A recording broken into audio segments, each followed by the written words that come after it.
Sehat nih kayaknya dua-duanya nih. Eh, kita mau ngobrolin soal adaptasi seperti Dendam Rindu Harus Dibayar Tuntas yang kemarin booming karena salah satu karakternya beli obat kuat di media promosinya. Kuda hitam. Ini sebelum kita mau ke sana, mungkin mau nanya ke Mas Eka dulu kali ya, lebih ke ini kan lebih dikenal sama Ali Wahana ya, Mas Eka. Ada beberapa bentuk Ali Wahana yang kemudian muncul dari satu wahana ke wahana yang lain. Ada yang bilang dia inspired, ada yang bilang dia adaptation of gitu. Sebenarnya terminologi Ali Wahana ini ada apa aja sih sebenarnya yang tepat? Yes, saya rasa sih mungkin batas-batasnya juga mungkin blur aja sih. Misalkan dari adaptasi dengan terinspirasi, tapi mungkin lebih ke aspek-aspek legal aja sih. Kalau kalau adaptasi kan benar-benar apa namanya, ya kamu mengambil sebagian besar dari gagasan dari sebuah, katakanlah dari novel, ngambil sebagian besar untuk di apa presentasikan dalam bentuk yang lain, katakanlah film misalkan. Tapi kan kita nggak pernah tahu sebagian besar itu seberapa gitu, apakah 99,9% ataukah 70%. Ya kayak misalkan apa ya, dulu kayak novel di English Passion itu kan, iya itu bisa dibilang adaptasi, tapi juga nggak murni juga karena nggak seluruh novel dibawa ke film gitu, karena ya novelnya terlalu panjang juga gitu. Artinya ya banyak aspek-aspek seperti itu yang apa namanya, yang nggak bisa bikin definisi yang tepat dalam arti adaptasi itu harus berapa puluh persen bisa dibilang adaptasi gitu. Tapi bisa juga misalkan apa namanya kayak uh, Romeo and Juliet yang apa namanya yang DiCaprio itu kan, itu juga ya adaptasi, tapi adaptasinya juga gila-gilaan gitu dalam arti setting dan zamannya tiba-tiba udah berubah gitu. Ya mungkin lebih tepat, lebih enak mungkin bisa dibilang sadur atau inspired by gitu. Tapi kalau lihat struktur ceritanya ya kok tetap juga ya sama gitu. Meskipun ternyata beda ya. Aku rasa sih itu lebih ke uh, apa namanya ya klaim aja lah. Misalkan kalau sutradaranya atau produsernya bilang ini adaptasi, ya udah adaptasi aja. Kalau bilang ini inspired by, ya udah inspired by aja. Artinya itu kan pada akhirnya cuma cuma apa ya definisi aja, atau cuma bagaimana sebuah film atau sebuah karya di apa namanya ingin direcognize oleh penontonnya. Kalau Edwin, biasanya kan kalau penonton film reviewnya yang biasanya sering kali terdengar uh, filmnya tidak setia sama novelnya dan kemudian membandingkan. Fenomena ini terjadi karena apa ya, Win? Uh, Mungkin ini ya, karena kan tiap penonton sama juga dengan pembaca buku gitu punya daya imajinasi gitu, dan ketika mengikuti buku yang emang selalu mengajak kita untuk membuka imajinasinya, itu adalah gitu proses di kepala kita untuk menciptakan image gitu, apa gambaran tentang dunianya, tentang karakternya. Dan ketika buku itu emang nempel banget dari ceritanya, dari karakter-karakternya, itu ya ada ekspektasi nanti kalau filmnya bentuknya kurang lebih ya sama seperti yang dibayangkan waktu baca itu gitu. Jadi itu sebenarnya ya satu proses yang wajar gitu, ketika ada ini ya, kita ada pertanyaan-pertanyaan gitu, ini nggak sesuai dengan ekspektasi gitu. Buat saya sih menyenangkan aja gitu, ada proses itu gitu. Waktu saya juga nonton film dari buku, dari dulu saya selalu juga terjebak ke sana juga gitu kan, bahwa seakan-akan filmnya itu harus punya komitmen gitu untuk menggambarkan apa yang saya bayangkan, padahal kan ya susah juga gitu kan, tiap penonton, tiap pembaca pasti punya gambaran yang berbeda-beda gitu, tergantung dengan memorinya dia, pengetahuannya dia terhadap konteks buku itu misalnya gitu. Begitu. Kalau untuk lo kan udah pernah bikin ya, maksudnya kayak Aruna dan Lidahnya itu kan basisnya juga novel gitu. Um, Tantangannya seberapa besar sih ketika membuat kerangkanya gitu ya, dari proses pra sampai produksi, untuk bisa setia sama apa yang kalian pikirkan tentang novelnya, sama ekspektasi penonton yang mungkin ada juga dari pembaca novelnya. Waktu itu gimana? Siapa nih? Saya berarti. Edwin. Oh ya. Ya dengan pengetahuan apa sih dengan pengetahuan atau kemungkinan bahwa akan ada berhadapan dengan berbagai macam ekspektasi dan susah gitu ya untuk bisa setia atau mengikuti ekspektasi orang-orang berbeda-beda itu, ya jadinya lebih enak buat saya untuk tidak memikirkan itu gitu. Lebih ke saya lebih mengejar ininya gitu, feelingnya dari buku itu gitu, yang saya pikir kalau feelingnya itu lebih bisa apa ya, bisa universal, artinya tentu ada bisa ada belok-belokannya juga gitu, sama kayak imajinasi, cuma feeling itu saya pikir lebih abstrak gitu, sehingga tidak dalam bentuk gitu yang dicari. Ekspektasinya itu bukan bentuk tapi rasa, jadi itu tuh yang kemudian sebisa mungkin saya pegang dari bukunya kalau emang saya mau mengadaptasi ya gitu dari buku gitu, misalnya seperti Dendam ini ya, ada rasa-rasa tertentu yang ketika saya baca ya, dan itu tuh rasa itu tuh yang harus saya terjemahkan, harus saya sampaikan melalui medium audiovisual. Buat Mas Eka, ini bukan kali pertama Aliwahana dari karyanya Mas Eka. Seberapa penting sebenarnya penulis bisa mempercayakan karyanya kemudian dialiwahanakan oleh sutradara atau rumah produksi? Apakah kemudian Mas Eka melihat visi dan rekam jejak atau gimana? Ya, pertama aku rasa ya harus percaya gitu. Nggak bisa, nggak ya, kalau nggak ada trust, nggak ada percaya, orang nggak mungkin kerjasama dengan seseorang kan. Jadi basisnya buatku sih yang paling penting ketika sebuah karya diadaptasi ke bentuk lain, ya percaya dulu aja. Kemudian dari situ ya kita bisa memutuskan untuk percaya dengan siapa gitu.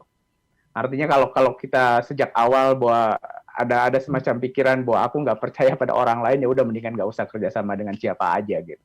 Artinya dari basicnya pertama-tama memang harus percaya, karena buatku ini nggak cuma sekadar apa ya, misalkan dari novel ke film, aku sudah pernah ngadepin dari beberapa bentuk di mana aku rasa percaya ini penting gitu. Kayak yang paling simpel, bahkan ya yang paling simpel dari teks ke teks gitu, sama-sama teks gitu. Tapi misalkan ketika bukuku diterjemahkan ke bahasa asing misalkan, itu kan juga ada semacam pergeseran medium yang berbeda gitu, medium bahasa Indonesia dengan bahasa asing ada gramernya beda gitu, kosakatanya beda, meskipun sama-sama teks. Ya bagaimanapun, ya aku harus percaya sama penerjemah gitu. Dan dia juga, aku juga nggak tahu persis bahwa ya hampir nggak mungkin untuk bilang bahwa dia harus setia 100% gitu. Pasti akan ada semacam kompromi karena ya mediumnya berbeda, tata bahasa, bahkan pembacanya beda, psikologi mereka juga berbeda gitu. Jadi apalagi ketika misalkan teks ke audiovisual gitu, di mana bahasanya, grammarnya, diksinya udah bener-bener sesuatu yang ya udah semakin ada jarak yang lebar gitu. Artinya buatku ya percaya, kemudian ya tadi seperti Edwin bilang bahwa kemudian ya tergantung kreator berikutnya, misalkan sutradara atau penerjemah atau siapapun gitu, yang dia mencari titik temu terbaik di antara karya itu dengan dirinya gitu. Saya jadi ingat sama almarhum Pak Sapardi ketika ngobrolin Aliwahana, dia mencontohkan Mawar itu kalau di novel ya cuma huruf MAWAR gitu. Sedangkan kalau misalnya film punya segudang cara untuk bisa menggambarkan ini mawar gitu. Kayak gitu. Tapi tadi ada statement yang menarik juga dari Mas Eka soal rasa percaya gitu. Seberapa percaya sih sebenarnya ketika penawaran ini muncul dari teman-teman Palari dan Edwin gitu? Seberapa percaya Mas Eka kemudian rasa percaya itu kemudian diaplikasikannya seperti apa? Kebebasan untuk berinterpretasi sama ceritanya atau gimana? Kalau dari Mas Eka? Iya, kalau aku sih, ya pertama, nah tentu saja percaya Edwin sebagai sutradara gitu. Dalam konteks itu pada dasarnya aku ya nyaris bisa 100% percaya, dalam arti buatku sih sangat rileks aja ya. Aku sudah menulis sebuah novel, dan sejak awal ketika aku menulis novel itu yang dalam bayanganku adalah sebuah novel gitu. Novelnya udah kelar, udah terbit, buatku udah selesai. Ketika itu akan menjadi film, buatku selalu di dalam kepalaku itu adalah sebuah karya filmmaker, karyanya si Edwin, dan ketika ya film nanti akan tayang, bagaimanapun yaitu film Edwin meskipun aku terlibat gitu. Bahkan sebenarnya dalam bentuk seperti ini, buatku masih mungkin misalkan ada opsional aku tidak terlibat sama sekali gitu. Udah percaya sepenuhnya kepada tim yang bikin film itu. Kebetulan aja seperti Dendam diajak untuk ikut skrip, ya udah ikut aja. Tapi intinya bahwa buatku film ya sesuatu yang lain. Aku antara tidak bisa dan aku juga ogah untuk membayangkan film itu sebagai novel gitu. Ngapain aku udah bikin novel, pertama kali bikin novel itu udah kelar gitu. Ngapain harus memikirkan ide yang sama terus dipaksain kepada medium yang berbeda dan belum tentu berhasil gitu. Ya lebih baik ketika film itu dibikin, ya kita lihat dari perspektif film gitu. Gimana kemudian rasa percaya itu, tadi Mas Eka sempat ngejelasin sudah percaya hampir 100% bahkan sama Edwin. Kemudian Mas Eka juga sempat menyinggung soal Mas Eka juga terlibat. Terus ada lagi yang mau ditambahkan Mas Eka tadi yang sempat terpotong? Iya, itu aja sih, dalam arti setiap setiap ahli wahana, baik dari teks ke teks maupun dari teks ke medium yang lain yang jauh berbeda, saya rasa yang pertama harus dipikirkan seorang kreator seperti ya seorang novelis misalkan, ya pertama percaya pada kreator berikutnya, baik penerjemah maupun filmmaker, ataupun misalkan sutradara teater atau apapun lah. Yang kedua, kita juga harus sadar bahwa medium ini berbeda, baik bahkan katakanlah dari teks ke teks, dari bahasa Indonesia ke bahasa Inggris atau bahasa lain, itu kan masih sama teks, tapi tetap aja bahwa medium itu berbeda karena mereka punya aturan tata bahasa yang berbeda, pilihan-pilihan kata yang berbeda, yang dari sana saya rasa perlu ada semacam penting, bukan cuma perlu, penting ada kesadaran bahwa setia 100% itu juga mustahil lah, nggak mungkin gitu. Nggak mungkin membayangkan sebuah novel diadaptasi ke bentuk lain ya akan plek seperti itu gitu. Karena ya tadi selain aturan tata bahasa dan diksi yang berbeda, saya rasa setiap medium memiliki kelemahan dan kelebihan masing-masing. Aku lebih tidak tertarik sebenarnya kita ngomongin kelemahan, tapi justru paling menarik membayangkan kelebihan mereka, gitu, kelebihan medium-medium yang berbeda ini. Bagaimana misalkan apa yang mungkin susah didapat ketika kita menulis novel gitu, mungkin bisa dicapai di film gitu atau di bentuk yang lain gitu. Justru kelebihan-kelebihan yang itu yang saya rasa harus dieksploitasi, harus dimaksimalkan, bagaimana gagasan utama atau gagasan yang paling penting di dalam sebuah karya bisa dicapai lebih maksimal di medium yang lain gitu. Kalau untuk Edwin, kenapa kemudian percaya bahwa novel ini layak untuk dipariwahanakan ke medium audiovisual? Ini kan project pertama yang di-announce bahkan sama Palari, ya kan, waktu itu. Kenapa kemudian punya trust bahwa ini cocok nih buat difilmin? Ya dari membaca bukunya sangat ini ya, sangat memicu imajinasi dan ya mengajak untuk apa ya, segera membayangkan secara visual dan audionya. Ada bunyinya gitu, bahkan ada baunya gitu si buku ini gitu. Jadi itu pertanda baik tuh untuk di apa ya, dan sangat mengajak untuk ayo dong gitu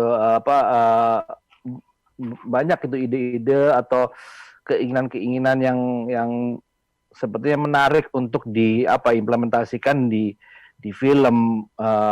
Saya pengen melihat film Indonesia, teman-teman yang bekerja di film Indonesia itu merespon buku ini juga gitu. Sepertinya saya rasa tujuan dari mengadaptasi itu adalah ya mencari partner yang bisa menginspirasi orang-orang yang bekerja dalam film ini gitu, dan penonton film itu juga perlu di-challenge juga gitu dengan adanya ide-ide dari medium-medium yang sudah ada, contohnya si buku itu. Balik ke Mas Eka lagi, waktu ketika Edwin kemudian bicara soal seperti dendam gitu, apakah kemudian ada semacam pengetahuan baru yang harus diadaptasi sama Mas Eka untuk menerjemahkan buku ini ke medium audiovisual nggak waktu itu? Secara spesifik sih enggak, yang ngalir aja sih, karena ya sebelumnya juga pernah bikin skrip waktu itu barengan juga sih sama Mas Hari Dagu. Terus aku juga pernah nulis beberapa skrip untuk film TV. Jadi ya udah bisa ngebayangin lah, dalam arti punya basic pengetahuan untuk membayangkan teks ini menjadi film. Jadi ya ngalir aja sih begitu. Paling-paling ya cuma ya belajar aja dari film lain lah gitu. Kalau Edwin, pertimbangan ngajak Mas Eka menulis bareng apa? Ya saya ngelihat Mas Eka ini ya sebagai author gitu ya, sebagai kreator gitu ya. Saya juga pengen tahu juga bagaimana kalau dia dihadapkan dengan perangkat-perangkat film gitu. Artinya apa nih yang keluar dari kepalanya dia gitu. Jadi emang ya tidak berharap untuk menulis untuk buku ya gitu di skrip ya, untuk skrip gitu. Saya juga pengen berkolaborasi gitu dengan orang yang mungkin lebih merdeka gitu daripada memikirkan teknis-teknis gitu misalnya gitu. Kalau saya bekerja menulis sendiri gitu, mungkin saya akan inilah gitu, ada gitu hal-hal yang mungkin secara tidak sadar akan terulang, atau karena ada challenge teknis misalnya. Nah ini kalau ada Mas Eka gitu yang emang rasanya juga beda nih gitu ya, kerangka berpikirnya melihat film seperti apa. Nah, itu saya berharap bisa ada bentuk baru yang bisa saya hadirkan gitu dalam film saya yang ini. Apa sih keunggulan mengajak kreator yang asli gitu ya ke dalam penulisan skenario, dan apa yang kemudian lo bisa temuin ketika duduk bareng untuk bikin satu kerangka skenario buat filmnya gitu sama Mas Eka? Apa yang menarik? Ya contohnya misalnya membicarakan bagaimana kita membuka film ini gitu ya. Buku itu kan memang openingnya dari halaman pertama aja sudah luar biasa gitu. Tapi itu tidak gampang untuk ditaruh di film gitu. Nggak bisa, cukup lama lah kita membicarakan bagaimana membuka film ini, artinya adegan apa yang bisa memperkenalkan dunia Ajo Kawir dan teman-temannya, bagaimana memperkenalkan Ajo Kawir pertama kali supaya kita harapannya bisa nempel dan mengikuti Ajo Kawir sepanjang filmnya gitu. Seperti semangatnya juga dalam bukunya juga gitu. Tapi kan dari bukunya itu lebih apa? Kalau saya pertama nempel dengan bukunya itu dari cara deskripsi. Kalau di filmin tuh jadi VO semua, jadi voice over gitu. Dan itu jadinya kan nggak menarik gitu kalau di filmnya. Jadi di situ tuh yang mungkin ada bisa dibilang ada keuntungannya juga gitu bekerja bareng author original ininya juga gitu, karena dia juga jadinya harus berpikir juga gitu kalau ditaruh di dalam medium film audiovisual itu kayak gimana gitu cara ngebukanya gitu.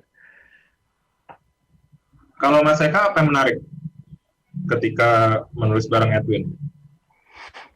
Iya, terutama aku rasa aku juga banyak belajar karena untuk melihat bagaimana menulis ya dari sudut pandang film gitu. Ada beberapa hal yang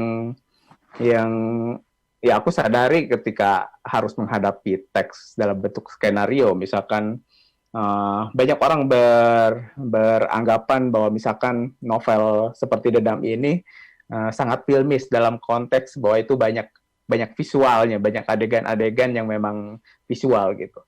Tetapi itu juga tidak sesederhana itu gitu. Ada hal yang sangat berbeda, sangat signifikan berbeda gitu. Di novel gitu, memang kita bisa menulis sesuatu secara visual gitu. Tetapi kita mustahil untuk menulis secara real time, dalam arti kamu membaca 5 menit, adegannya 5 menit, itu nggak mungkin. Tapi di film, kamu bisa memperlihatkan sebuah adegan 5 menit dan kejadiannya 5 menit. Totally persis gitu. Itu yang tidak bisa kita adaptasi begitu aja gitu. Makanya ketika misalkan di novel, aku bisa bermain-main dengan kayak cut to cut gitu. Adegan pendek di mana satu adegan melibatkan tokoh A, B, kemudian pindah ke C, D gitu. Itu kan lompatannya pendek-pendek sekali. Yang ya aku bahkan ketika nulis skrip membayangkannya aja hampir mustahil di film gitu. Itu kalau misalkan setengah halaman di novel ya mungkin tuh hanya beberapa detik gitu. Hanya mungkin 30 detik di film. Apa yang bisa kamu dapat dari adegan yang cepat-cepat seperti itu gitu? Hampir nggak ada gitu. Itu mungkin makan melelahkan orang aja, karena ya di novel misalkan adegan seperti itu kamu kan bisa membacanya dengan santai, bahkan kalau kamu nggak ngerti kamu bisa ulang lagi gitu. Sementara di film nggak mungkin itu terjadi gitu. Jadi ya benar-benar sesuatu yang cara pandangku harus benar-benar melihatnya dengan cara yang sangat berbeda gitu. Artinya di novel aku punya kesempatan untuk bermain-main seperti itu.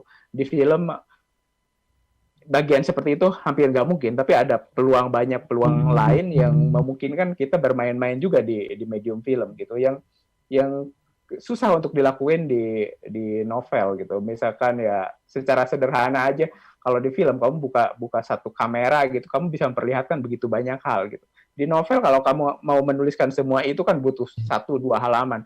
Orang udah dragging gitu. Sementara film hanya butuh 1 shot untuk memperlihatkan sebuah universe, sebuah landscape yang luas, atau adegan di mana misalkan ada 3 sampai 10 orang sekaligus yang hanya dalam satu frame yang pendek gitu. Sementara di novel nggak mungkin itu tidak dilakukan. Ya, hal teknis membantu penulis untuk membayangkan hasil yang berbeda gitu. Kalau Mas Eka cenderung untuk menjaga fondasi utama dari novelnya, atau membebaskan Edwin dulu aja deh menginterpretasi baru kemudian nulis, atau gimana prosesnya? Prosesnya sih waktu itu ngobrol-ngobrol dulu, terus aku duluan nulis apa namanya skripnya. Itu pun kalau nggak salah ada 2 versi, benar-benar nulis 2 versi yang secara sadar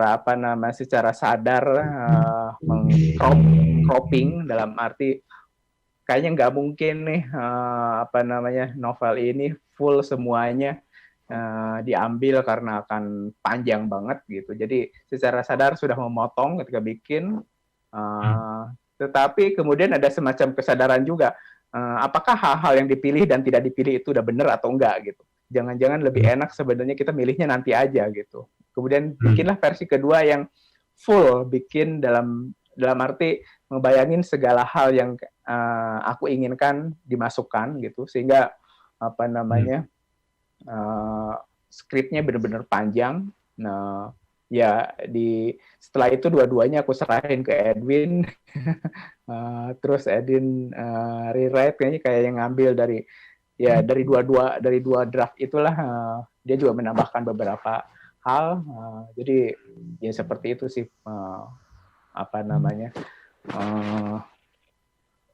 cara kami memulainya. Tapi ya endingnya kalau nggak salah 11 atau 12 draft ya. Pokoknya itu tadi ngomongin baru 3 draft awal aja sih sebenarnya. Berarti draft awal dari Mas Eka. Ada 2 draft berarti. Ya, versi pendek, versi yang dibayangin 100 menit, sama versi yang udah lost aja gitu. Tapi Mas Eka, sorry, itu bukannya novelnya juga ada tribute? Apakah juga ada semacam tribute untuk budaya populer, nggak hanya novel gitu ya, nggak hanya penulisan, tapi budaya populer di sekitar era 80-90-an juga ya? Iya, novelnya ketika aku bikin, memang semacam tribute, semacam apa ya antara tribute terus semacam main-main, karena ya nyambung karena settingnya juga tahun 80-an, terus pengen semacam tribute juga kepada bacaan-bacaan atau pop culture di zaman itu. Makanya kemudian waktu bikinnya sebenarnya bayangin itu kayak novel silat, tetapi ya nggak murni cerita silat juga, karena ya silatnya cuma semacam inspired by cerita-cerita silat. Tapi tentu saja dalam konteks novel, aku di sini aku rasa batasan kenapa aku bilang di dalam konteks ini novel lebih terbatas gitu. Aku bisa bermain-main dalam bentuk teks gitu. Misalkan plot line, melihat bagaimana cerita silat bekerja, kemudian aku coba adaptasi dikit, terus rujukan ke misalkan novel-novel populer karena bentuknya sama-sama teks gitu. Tapi mungkin aku tidak bisa eksplorasi banyak misalkan terhadap musik tahun 80-an. Ya. Coupling Butter kan di novel ya cuma nyebutin judul atau siapa. Sangat berbeda mungkin di film. Di film aku juga belum tahu nanti seperti apa. Tapi misalkan ya sangat memungkinkan untuk mengeksplorasi musik, mengeksplorasi visual gitu, bagaimana si karakter itu pakai bajunya seperti apa gitu. Itu kan tidak muncul di novel gitu. Tapi sangat memungkinkan muncul di di film. Termasuk misalkan main-main tipografi dan lain sebagainya gitu. Ini teman-teman nanti kalau ada yang mau nanya silakan ya, bisa nanti disampaikan ke dua pembicara kita. Sembari menunggu, mungkin Edwin eksplorasi macam apa yang kemudian timbul dari yang pertama kali terpikirkan kan, terus sebagai orang luar gitu yang membaca novelnya gitu, sebagai pembaca pada umumnya, kemudian udah kerjasama, kemudian ada 2 draft yang kemudian muncul di hadapan lo. Apa eksplorasi pertama yang kemudian muncul buat Seperti Dendam?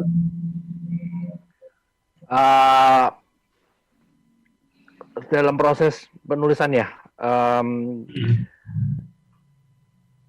mencari lokasi itu sih yang sangat membantu awalnya gitu, untuk kemudian membantu ini ya memilih atau mengedit struktur skripnya mau ke arah kemana gitu. Jadi begitu udah ada semacam treatment skrip ya gitu. Saya sambil juga berproses ngobrol juga dengan Mas Eka ya meluangkan waktu untuk ngelihat tempat-tempat yang mungkin terjadi situasi-situasi seperti apa yang ada di bukunya atau di skripnya itu. Saya cari ini lingkungannya seperti apa gitu, ruangannya seperti apa. Itu yang membantu saya untuk memikirkan ritme filmnya juga gitu. Artinya ketika kita melihat lokasi itu kan muncul ada warna, ada tekstur, ada bahkan ada tempo juga gitu. Oh, ini pasar yang rame, oh ini pasar yang sepi gitu. Nah, itu membantu sih gitu untuk membayangkan tempo filmnya seperti apa. Menurut saya tempo ini penting sekali gitu untuk dicari dulu nih sebagai pegangan atau ya titik berangkat lah gitu untuk kemudian mengeksplor bagaimana skripnya ini diikutin ke arah yang, karena ya biar bagaimanapun ya kan harus jadi ini gitu, harus direalisasikan dan nggak semuanya bisa kita ciptakan gitu. Misalnya kita nggak punya kemewahan untuk menciptakan misalnya kolam lelenya Pak Lebe itu gitu ya. Bisa aja dia ada tapi tidak di kota yang sama gitu. Itu kan juga jadinya saya harus melihat keseimbangan antara realitanya nanti syutingnya juga seperti apa gitu. Jadi itu juga membantu banget untuk jadi lebih nyata aja sih skripnya ini. Ya. Berangkatnya dari situ ya? Berangkatnya dari situ. Karena ya biar bagaimanapun buku itu tuh waktu ketika saya membaca, walaupun memang saya bukan tinggal di lokasinya Ajo Kawir dan teman-temannya, tapi saya merasa bisa membayangkan gitu mereka berada di mana gitu, dan dari penjelasan di buku itu tuh jelas gitu kita mau dibawa kemana. Dan tadi seperti Mas Eka bilang juga ada juga main-mainnya juga dengan terinspirasi dari budaya pop tahun 80-an 90-an awal itu, musiknya itu semua itu memang udah muncul dari bukunya, dan itu memang saya ingin jagain ada di filmnya nanti juga, minimal itu bisa membantu saya untuk menciptakan dunianya juga gitu. Karena kayaknya penontonnya terlalu bersemangat melihat kita ngobrol, jadi belum ada pertanyaan, tapi kita masih punya kurang lebih 15 menit, nanti siapa tahu ada pertanyaan. Mas Eka, gimana perasaannya pertama kali melihat dunia nyata Ajo Kawir di tempat syuting?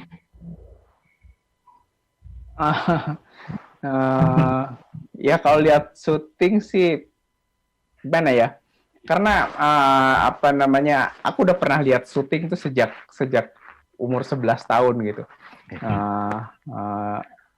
Aku masih di Pangandaran waktu itu. Dan di zaman itu syuting film pertama yang aku pernah lihat adalah Sahur Sepuh. Karena kebetulan syutingnya di sana. Dan aku ya sebagai orang yang suka nonton film, penasaran lihat syuting itu seperti apa, dan kemudian mulai sadar bahwa nonton syuting itu tidak seasik nonton film gitu. Satu adegan diulang-ulang seharian gitu, dan ya seringkali ya kita nggak ngebayangin ceritanya apa, cuma satu adegan, apalagi kalau adegannya kelahi bakbuk.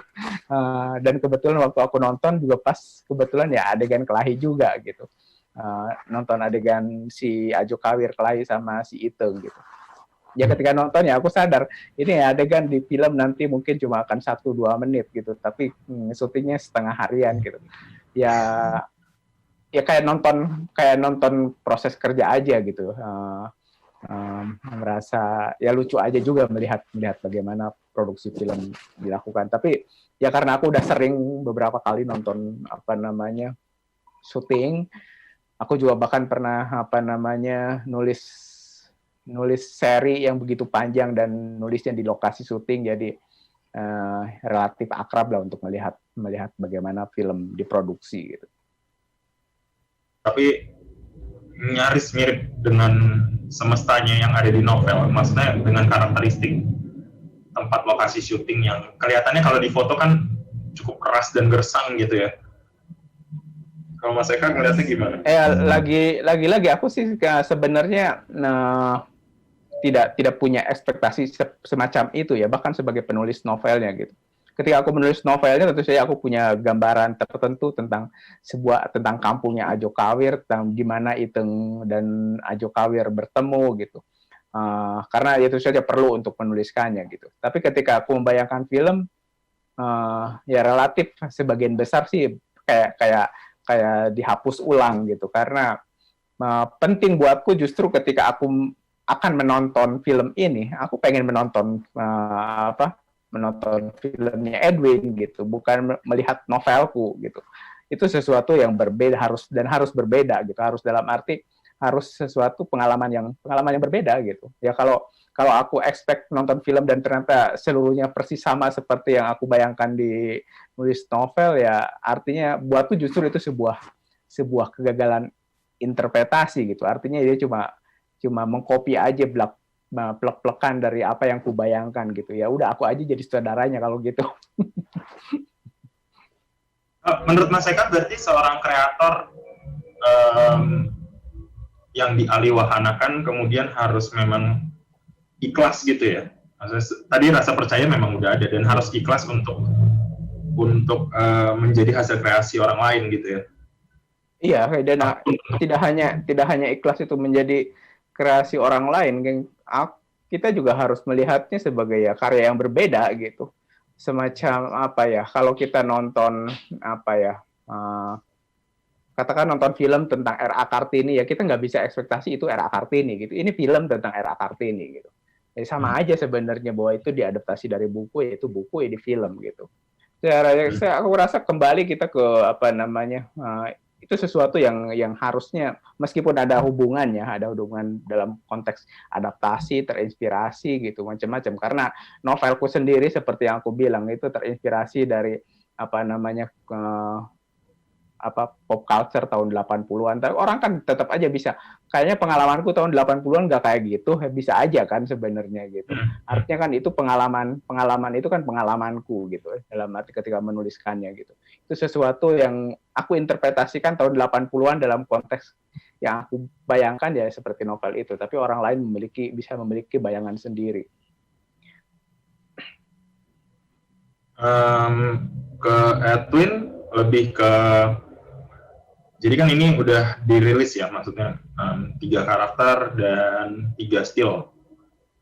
Banyak orang yang kemudian menanyakan soal motor gitu, yang selalu tampil di semua media promosi, hampir di semua media promosi, baik yang pertama ketika Ladie Sheryl diumumkan jadi Iteng, dan kemudian yang kemarin itu ada still yang kemudian Ajo Kawir dan Toke di dalam satu peristiwa di mana Ajo Kawir naik motor dan kemudian Toke dan kawan-kawannya ini kemudian ada di situ. Itu apakah sebagai sesuatu yang baru, sebagai salah satu bentuk baru dari eksplorasi film ini, Win? Ya, itu memang yang foto yang si Ajo Kawir sama Toke itu memang nggak ada di buku ya, kita adegan itu emang dibuat bareng waktu kita ngobrol-ngobrol tuh sama, saya inget tuh ngobrolnya masih di Senayan, di GOR ya, nongkrong di situ. Terus gitu kita ya membicarakan bagaimana kita melihat dunianya si Ajo ini seperti apa, dan persahabatannya dia dengan Toke seperti apa gitu. Dan itu mengarahkan kami untuk mencari sebuah situasi gitu di mana ya kita bisa melihat di foto itu tuh ada semacam balap liar lah kalau kita bisa lihat sekilas gitu kan, yang kemudian menjadi sebuah setting peristiwa yang bisa kita pegang gitu untuk jadi semacam dunia yang kita bisa perkenalkan ke penonton nantinya. Gimana sih kemudian menerjemahkan bukan sesuatu hal yang baru ketika kita bicarain soal seksualitas gitu ya di dunia yang penuh maskulin gitu. Kemudian teman-teman di Palari berusaha untuk menampilkan lingkungan yang penuh dengan adrenalin dan maskulinitas, tapi dengan karakter utama yang dengan simbol kemaskulinitasan yang hilang gitu. Tantangannya kayak gimana sih, Win? Sebenarnya seliar apa sih kemudian eksperimentasi kali ini, Win?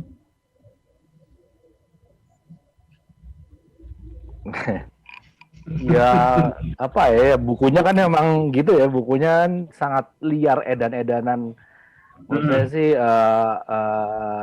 ya apa ya, tantangannya mungkin lebih ke bagaimana menyampaikan ini dalam waktu nggak lebih dari 2 jam, itu sih tantangannya gitu ya. Karena ya kalau saya pengen tuh ya semua yang ada di buku itu tuh kalau bisa muncul semua, cuman tentunya nggak bisa gitu kan, karena ada waktu lah gitu yang membatasi kita gitu. Itu sih lebih tantangannya. Kemudian juga dunianya itu tadi ya, mungkin balik lagi kalau kita ngomongin ya budaya pop tahun 80-an itu perlu kalau di film ini apakah saya nggak terlalu tertarik untuk jadi romantis aja gitu dengan periode tahun itu gitu.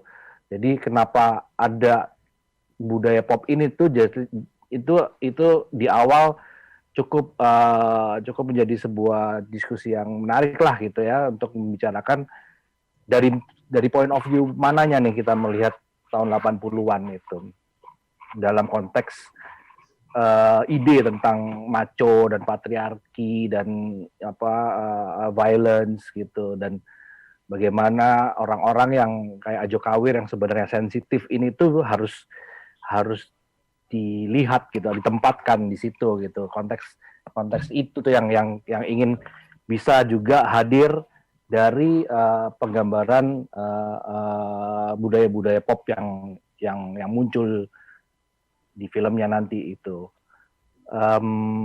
Termasuk peristiwa-peristiwa juga yang bisa dibilang highlight lah gitu. Kalau di Kaleidoskop tahun 80-an tuh pasti ada lah gitu. Itu juga menarik gitu untuk langsung, karena banyak banget sebenarnya yang menarik dan itu perlu dipilih gitu untuk bisa secara efektif dan masuk akal dibuat, karena kita nggak mungkin menciptakan dunia tahun 80-an itu lebar banget. Kita harus memilih gitu, point of view-nya dari mana, ngintipnya dari mana gitu, melihatnya dari mana, dan itu challenge gitu. Karena itu menentukan statement filmnya seperti apa, mengajak penonton untuk tidak sekedar romantis terhadap periode itu, tapi berpikir kritis juga. Berpikir kritis juga sama situasi hari ini juga ya.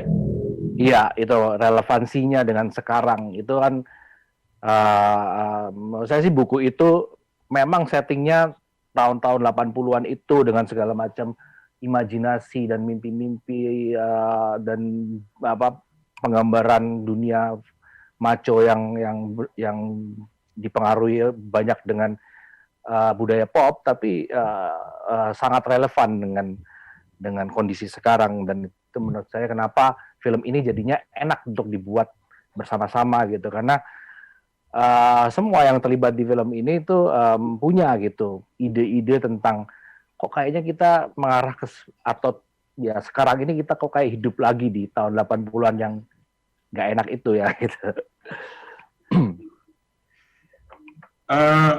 Mungkin sebelum kita tutup lebih ke masing-masing gitu ya. Ketika dua kreator yang menurut saya dalam tanda petik cukup gila, secara positif, ide dan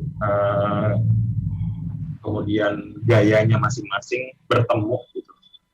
Kalau Edwin ke Mas Eka dan Mas Eka ke Edwin, hal gila apa sih yang pernah kalian pikirkan bareng-bareng gitu terhadap seperti Dendam Rindu Harus Dibayar Tuntas versi film. Dari Edwin dulu deh. Gila sih, nggak tahu ya gila apa nggak, tapi cukup apa ya, lumayan ajaib gitu membicarakan mengenai bagaimana menggambarkan jelita misalnya gitu. Itu kan jelita kalau di novel itu kan istilahnya dia digambarkan sebagai karakter yang buruk sekali gitu ya bentuknya gitu. Tapi membicarakan keburukan itu sama juga dengan membicarakan kerupawanan gitu ya. Jadi kayak seperti apa sih ini buruk ini gitu. Itu menarik sih gitu. Itu gak akan saya lupakan sebagai salah satu proses yang memulai film ini juga gitu. Bagaimana kita melihat estetika gitu. Standar bentuk gitu kan. Itu ya film itu mau nggak mau emang ada gitu elemen di mana kita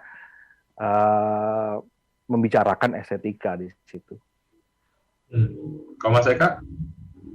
Kalau aku sih mungkin senang aja ketika kita ngobrol, bahkan dari proses ngobrolnya, meskipun apakah kemudian akan dieksekusi atau tidak itu hal yang lain ya, tapi bahwa kita ngobrol tentang kemungkinan-kemungkinan yang bisa dicapai di film yang ketika aku menuliskannya mungkin tidak membayangkan. Misalkan ya kami sempat ngobrol-ngobrol kira-kira suara si burung itu seperti apa gitu. Seperti siapa? Kita kan mau nggak mau ketika misalkan seandainya si burung itu bersuara, ya kan bersuara orang akan mendengar gitu. Logatnya seperti apa gitu, aksennya seperti apa gitu. Itu hanya membayangkannya aja udah bikin apa namanya ya, kami merasa ketawa-ketawa lucu juga gitu. Atau misalkan kemungkinan seperti oke, kita bicara tahun 80-an gitu. Mungkin nggak misalkan kalau nonton TV yang keluar misalkan suara Pak Harmoko atau Sudomo gitu, kayaknya lucu banget gitu kayaknya. Yang ya nggak ada di novel gitu, tapi kalau itu ada gitu, kemungkinan seperti itu yang ya kami banyak membicarakan kemungkinan ya tadi seperti secara aspek visual di novel bisa gampang aja sih Ajo Kawir komentar si Jelita ini orang perempuan jelek banget gitu. Tapi ketika menjadi visual itu kan tantangan banget gitu. Apa sih cantik, apa itu jelek gitu. Itu kan ya benar-benar kayak kita seperti ya antara tantangan tapi juga kayak peluang untuk bermain-main untuk apa namanya mendestruksi apa yang selama ini kita bayangkan gitu. Oke, itu aja mungkin teman-teman diskusi soal adaptasi seperti Dendam Rindu Harus Dibayar Tuntas. Terima kasih Mas Eka Kurniawan, terima kasih Mas Edwin, sehat selalu. Kita menunggu karya-karya dari Mas Eka dan Mas Edwin, dan tentu saja karya mereka berdua seperti Dendam Rindu Harus Dibayar Tuntas yang rencananya tayang di 2021. Betul ya? Amin. Semoga di layar yang besar ya. Itu aja teman-teman, masih ada sesi-sesi lain di Jakten, di Jakarta Content Week 2020. Saya Alexander Matius, pamit undur diri. Terima kasih. Terima kasih. Sampai jumpa.